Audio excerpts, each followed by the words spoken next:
Eso mismo ocurre con el paciente adulto enfermo que viene al consultorio después de una internación o sale de la internación y uno le tiene que pedir que por favor deje de beber, le habla con la familia, etcétera, y tenga cuidado con sus amigos, porque lo primero que los amigos le van a decir es que comparta el vino. ¿Cómo puede ser que no vas a tomar una copa, aún sabiendo la problemática? O sea que ese buen amigo a veces se convierte en enemigo. No es en realidad solamente transgresión, sino también es un elemento de socialización, pero de todos modos también la necesidad, por decir, entre comillas, necesidad de ese elemento exterior, digamos, que se introduce en el organismo para lograr esa socialización, implica un problema de educación Dios, que tiene otros matices. Es decir, la persona no está solo bebiendo para transgredir, sino que si transgrede es por una cuestión cultural en que es la edad de la transgresión, lo cual no es una realidad. O por una cuestión de socialización en la cual el que no transgrede no pertenece a un nuevo grupo de pertenencia. Entonces, en este tema interesa mucho lo que es la educación.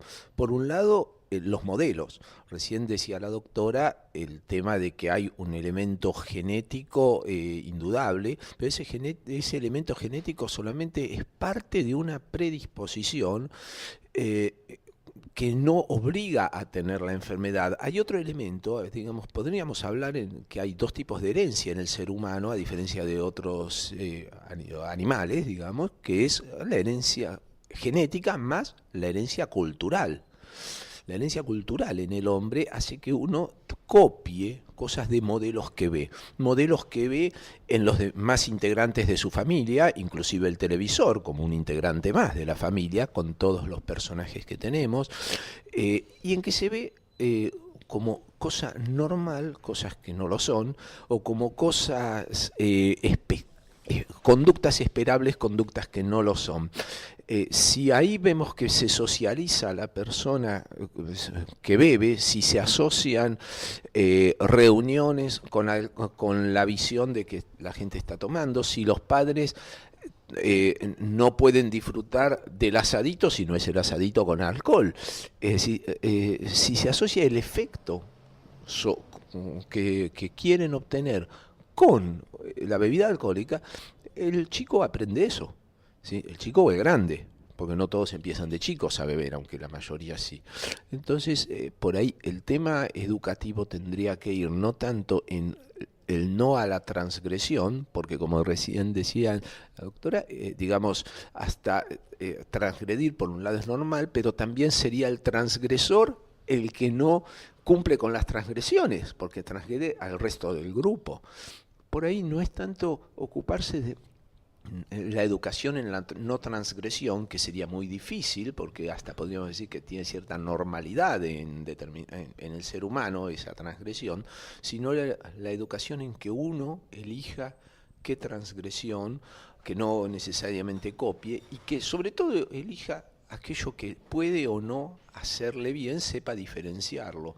Para eso, por ahí no solo hay que asociar en los elementos de divulgación la asociación del alcohol con lo feliz, sino con la enfermedad crónica. Es decir, en el episodio, los chicos por ahí dicen, bueno, me voy a emborrachar, una borrachera, y quieren probar, quieren ver qué pasa con esa experiencia, que es una intoxicación. El alcoholismo es otra cosa, lo que pasa es que tenemos que tener en cuenta que si no se toma la primera copa no se va a terminar alcohólico nunca.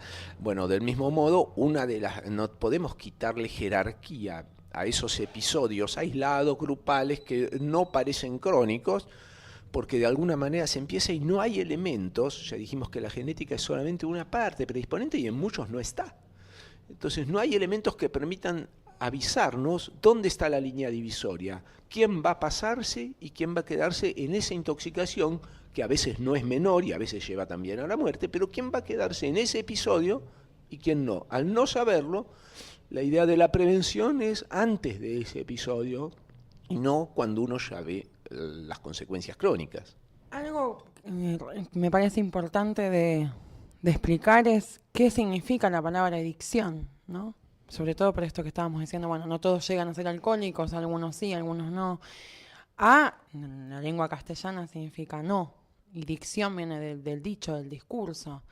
Entonces, aquel que no puede hablar en esta época, donde todo es acting, donde todos actúan, ¿no? Para mostrarse y sobre todo los adolescentes por ahí. Hago esto para no quedar excluido, hago aquello otro para que no sé. Bueno, esto del acting, ¿no? Y el adicto es esa persona que para poder tomar coraje en determinadas situaciones busca y recurre al alcohol para poder enfrentar la vida. Lo que pasa que a medida que va pasando el tiempo y el alcoholismo va tomando más del 50% de la vida del sujeto, empieza a deteriorarse los vínculos familiares, lo social, las pérdidas de trabajo, la higiene personal, no sé.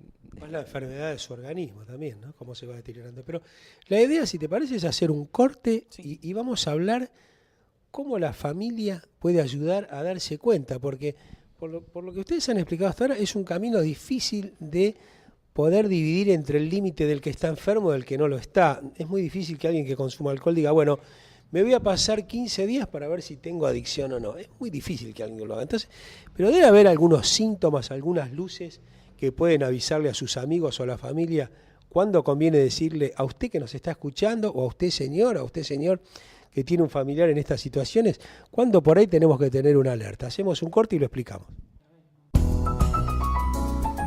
Diálogos de Salud. 60 minutos con Daniel Casola.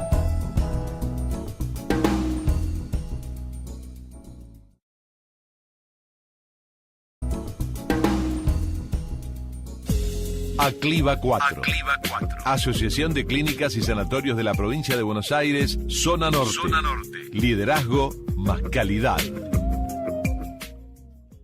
Con Urbano Salud, la cobertura total que su familia necesita. Casi una década en el mercado confirma la calidad en atención médica.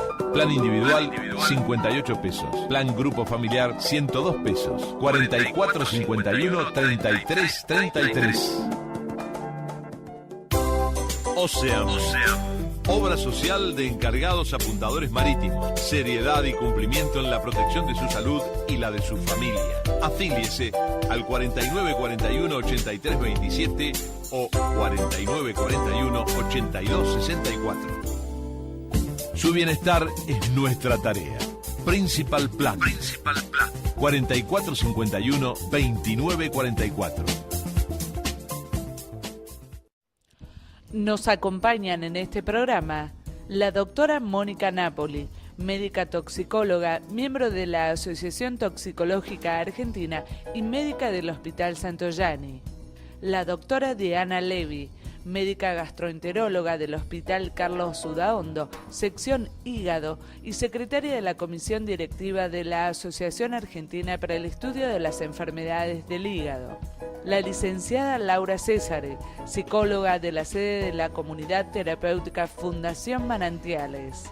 Y el doctor Arnaldo Doisenband, profesor de la Cuarta Cátedra de Medicina Interna del Hospital de Clínicas, a cargo del Consultorio de Alcoholismo del Servicio de Toxicología del Hospital de Clínicas que dirige el profesor Eduardo Escarlato.